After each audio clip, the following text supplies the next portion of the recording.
Techies! Ayan, eto naman sa Techies and welcome back again sa aking Lee's Tech channel. So, nandito naman tayo guys for another review. And this time, excited ako kasi another tablet na naman ang ating i-review at pinakaunang tablet na nirelease nitong brand na to. And yes guys, in this video nga is mag-unbox tayo at mag-review nitong new first ever Realme pad. So, what's good about this ba and what's exciting? Of course, exciting po yung kanyang design. Kasi isa to sa pinaka-slick and slim na pad so far na nakikita ko. And malaki na rin yung kanyang screen display. And nakalagay dito guys sa Dolby Atmos na rin siya. So, maganda pala ito kasi surround speaker na rin. And very affordable lang din ang tablet na to. So, kung gusto nyo malaman more ang performance nito, ay huwag natin patagalin pa, magsimula na tayo.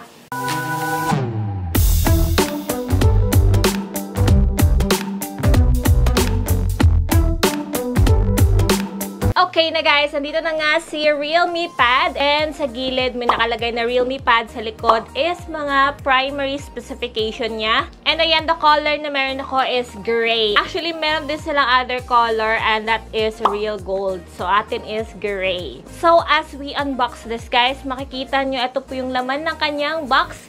Meron tayong Realme pad, bubungad agad yan. 18-watt charger. Meron tayong important info booklet and warranty. Meron tayong Type-C cable and SIM card tool, and of course, the quick guide. So, para sa akin, cute din yung packaging niya, in fairness.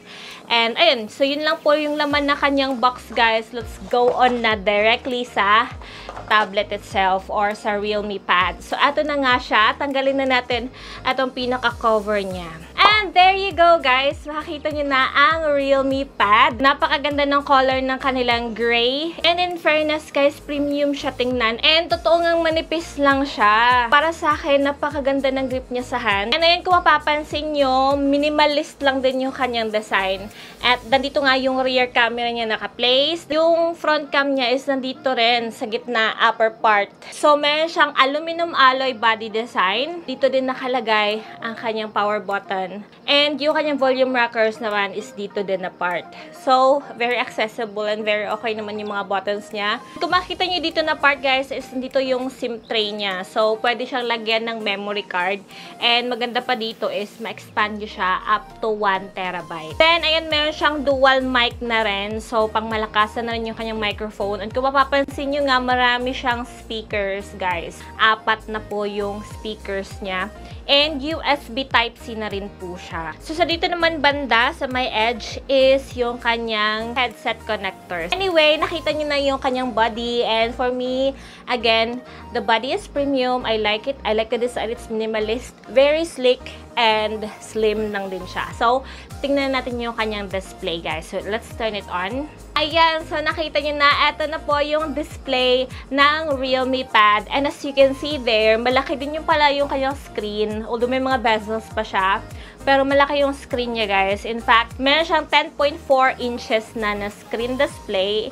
And it has an immersive display. Kung mapapansin nyo naman dyan. Meron siyang 2000 by 1200 WUXGA Plus or widescreen Ultra Extended Graphics Array Plus. Ayan, bongga rin yung kanyang screen resolution. And very smooth touch din siya, guys. Meron din siyang 360 nits.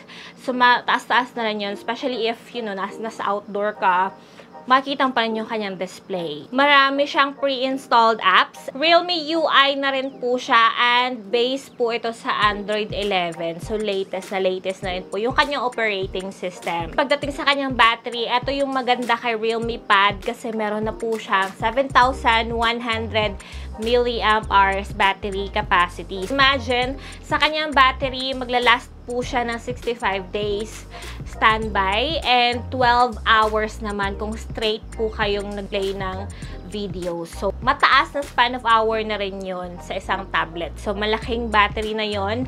Plus, may 18 watt pa siya na quick charge. Pwede rin siyang reverse charging din gan. And pagdating naman sa kanyang remote room, Etong Realme Pad na to guys is meron siyang 3GB of RAM and 32GB na internal storage. And as what I have said a while ago, expandable po yung kanyang external memory up to 1TB. So malaking SD card storage ang pwede nyong malagay dito sa kanya. So, ang ganda.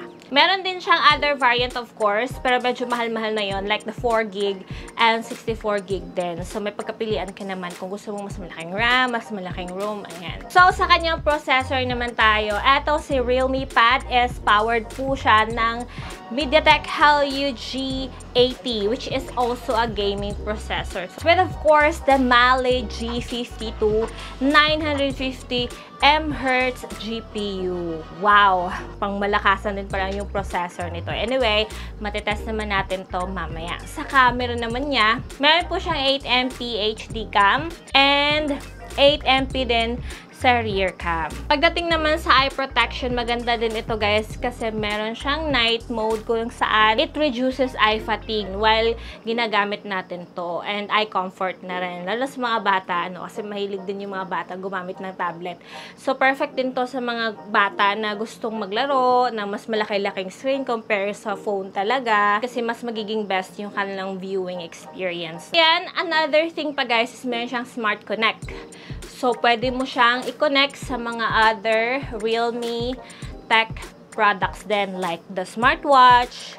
Ayan, pwede mo siyang ma-unlock gamit yung smartwatch. Ganon na level. At sa other Realme gadgets pa, like sa TV, mirroring, ayan, or screencast.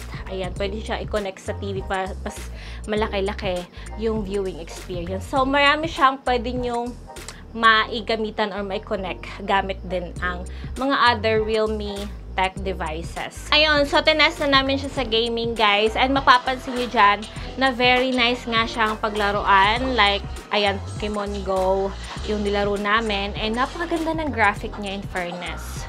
Very smooth siyang paglaruan. Mapapansin nyo, makita nyo naman dyan. And yung display din niya guys, lumalaban din. Ayan. Maganda rin yung kanyang display. Punchy din siya. So, maganda nga talaga siya sa gaming. And so, mag-enjoy yung mga bata din dito. Kung meron kayong batang kapatid or may anak kayo. Ayan, maganda din tong gawing gadget nila para maaliw sila. And of course, sa mga nagtatrabaho din na gusto nyo may dependable tablet kayo, na affordable lang din, then why not have this one? Kasi usually sa atin naka-work from home na, or even yung mga students, diba, nag-aaral na siya, sa bahay lang din sila. So, ayun, maganda rin tong gamitin guys as a tool para mapaisi yung mga ginagawa ninyo. And ayan, tinest ko rin of course yung rear camera niya and front cam. And makikita niyo dyan na it has a quite decent camera performance lang din naman. Although hindi talaga ito yung pinaka-focus ng tab, no? Pero maganda rin naman yung camera performance niya. As you can see, may mga decent shots naman ako using this Realme Pad. And ayun, pwedeng-pwede na itong gamitin. Gusto mong gamitin yung camera niya para sa mga activities mo, ayan. Yung front cam niya, guys, is quite decent din naman. Ayan. So, ayan na guys, nakita niyo na yung aking testing nito. And so far, sa experience ko, matagal nga siyang malobat and maganda nga siyang paglaruan. And then, perfect itong dalhin kahit saan kasi very slim lang siya and slick lang siya. So, pwede siyang ilagay kahit sa maliit na bag mo. Portable lang siya. So, hindi siya hassle dalhin. Ayan, so sa price nito guys, having those specifications I mentioned a while ago, maganda rin kasi hindi rin siya ganun kamahalan talaga. Ang price po ng variant nila na 3GB at 32, like itong hawak ko ngayon, is 10,990 lang po siya. And yung other variants na 4GB and 64 is 14,990 naman yun. And yung 6GB RAM naman and 128GB nila na storage is 16,990. Actually guys, may mga promo nga ito for the previous days eh. Like ang 10,990 nila na variant is makaka-discount ka ng 2,000. So, ayun, may mga promo. So, sa mga naka-avail ng mga promo nila nito is, wow, napaka-lucky nyo naman na na-avail nyo yun. So, hindi ko alam kung kailan ulit sila mapopromo. So, para sa akin, napakasulit naman niya sa ganoong price range na 10,990. Sa mga mommies na naghahanap ng magandang tablet ngayon, 2021, why not give this a try? Kasi swear sa experience namin, napakaganda nito and magamit mo talaga siya na long hours. And of course, sa mga students din dyan na naghahanap ng you know, mas affordable at magagamit niyo for schooling, then why not give this a try as well. So anyway, bibigay ko yung link kapag gusto niyo mag-purchase ito online, and bibigay ko sa description box. Although, available din naman to sa mga Realme store din nationwide. Ayun lang guys, maraming po salamat sa panonood na aking video. I hope na nagustuhan nyo to. Don't forget to like this video, share this video to your friends, and subscribe to my YouTube channel. Kung may mga na-miss mo na ko information na i-share dito, ay mas maigi na lang i-share nyo sa comment section para kalagdagang kaalaman na rin sa ating mga viewers and readers. So, yun lang. Maraming salamat. See you again sa my next video. And bye! Mwah!